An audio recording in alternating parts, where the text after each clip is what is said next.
What's up guys, this is Jordan here and today let's talk about the Redmi Note 5 Pro, a budget-oriented smartphone.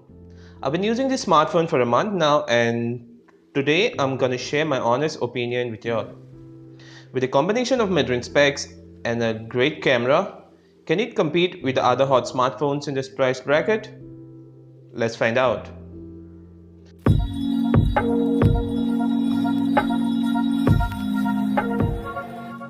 The smartphone comes in a white colored box with Redmi Note 5 Pro written on top of the box. The pricing and some specs mentioned at the back of the box. I purchased this at the price of around 14,000 Indian rupees for the 4GB RAM variant and 64GB internal memory. And it's available on flipkart.in. There's also another variant of 6GB RAM and 64GB internal memory available for around 17,000 Indian rupees. Unfortunately, the price of the 4GB variant has increased now by 1000 rupees. I will leave the Best Buy links in the description below if any one of you are interested in buying the same. Now opening up the box, we get a TPU case which is nice. Then we have the black colored smartphone in all its glory. Digging further in, we get some documentations, a charging brick which has an output rating of 5 volts 2 amps, a USB to micro USB data cable, and a SIM ejector pin. I have purchased this smartphone in black color, but it also is available in gold, lake blue and the rose gold color as well. Now, just to give you the physical overview of the phone, on the front there is a 20 megapixel camera, the earpiece, notification LED, front flash and some sensors up top.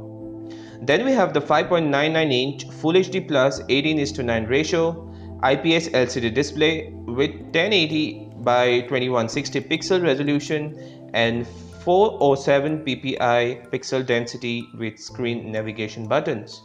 Moving to the back, we have a 20 megapixel plus 5 megapixel dual primary camera with LED flash. Then we have the fingerprint scanner which is very quick in unlocking the phone, and down below we have the Mi branding and some regulatory information. On the left hand side we have a hybrid SIM card tray, whereas on the right hand side we have the volume rockers and the power on off button. Moving to the top, we just have the IR blaster and noise cancellation microphone. And at the bottom we have the 3.5mm headphone jack, microphone, the micro USB port and speaker. The Redmi Note 5 Pro is powered with a Snapdragon 636, which is an octa-core processor having Adreno 509 GPU coupled with 4GB of RAM and 64GB of internal memory, which can be expanded up to 256GB via a microSD card. There is also another variant that comes with 6GB of RAM and 64GB of internal memory. This is all powered with a 4000 mAh battery. Being a 5.9 incher, it has a rather smaller footprint and it fits easily in the hand. All thanks to the slim bezel and the 18:9 screen ratio. Typing in one hand could be a slight problem for people with mostly small hands. The screen gets very bright but reflective.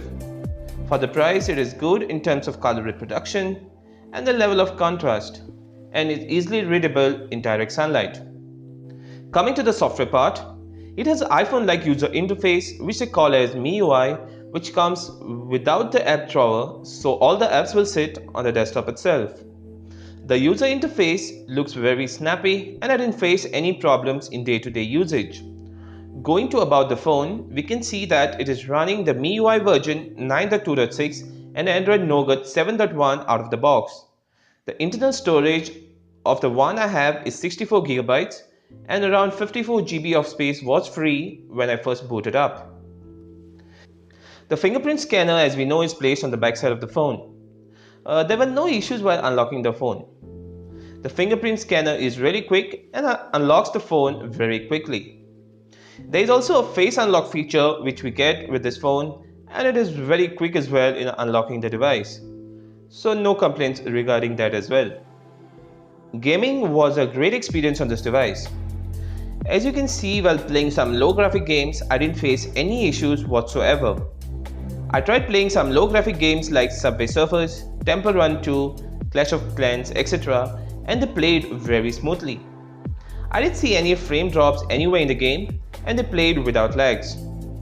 So playing low graphic games shouldn't be an issue on the Redmi Note 5 Pro, and it handles it very well. Then I also played some high graphic games like the PUBG, Dead Trigger 2, Brothers in Arms and Asphalt 8.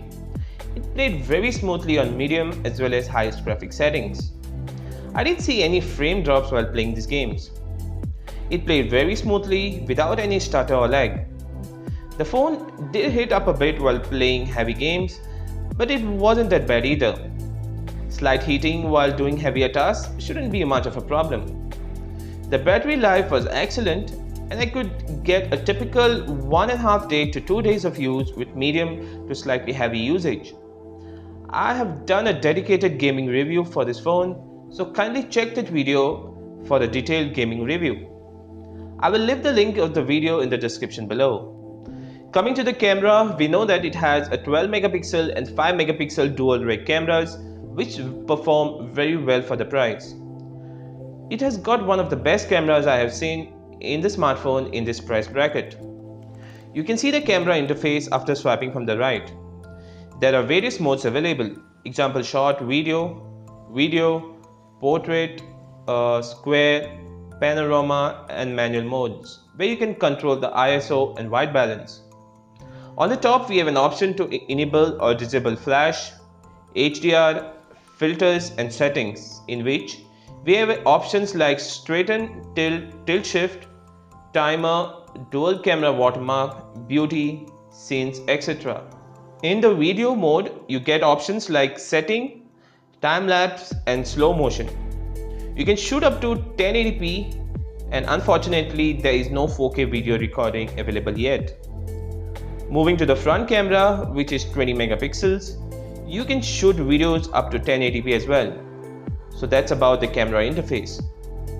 The pictures, as you can see, have a very good color accuracy with good levels of detail and good dynamic range. The focusing on the subject was very fast though, and I was impressed with it.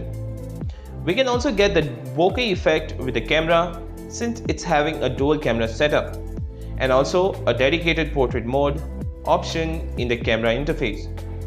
In artificial lighting conditions, the camera struggles a bit, and some noise can be observed with the photos clicked, but to most part it does a very good job. The video quality is also good while shooting at 1080p. The videos appear a bit shaky as there is no OIS present. The front camera, being 20 megapixels, is very good. The bokeh mode is also available for the front camera, and it can take very good and clear selfies. Do check out my video for a detailed camera review with photos clicked in different scenarios. I will leave the link to this video as well in the description below. Overall, I would say that it's a very good phone at 15,000 Indian rupees. A great camera, snappy user interface, a great hardware, and a phenomenal battery life are its strongest assets. Even after 1 month of usage, I didn't face any major issues with the phone whatsoever. There's no doubt it's a good phone that I would surely recommend, especially considering the price. If you're on a budget and looking for a good smartphone, then the Redmi Note 5 Pro is highly recommended. So guys, this is it for the video about my honest opinions about the Redmi Note 5 Pro.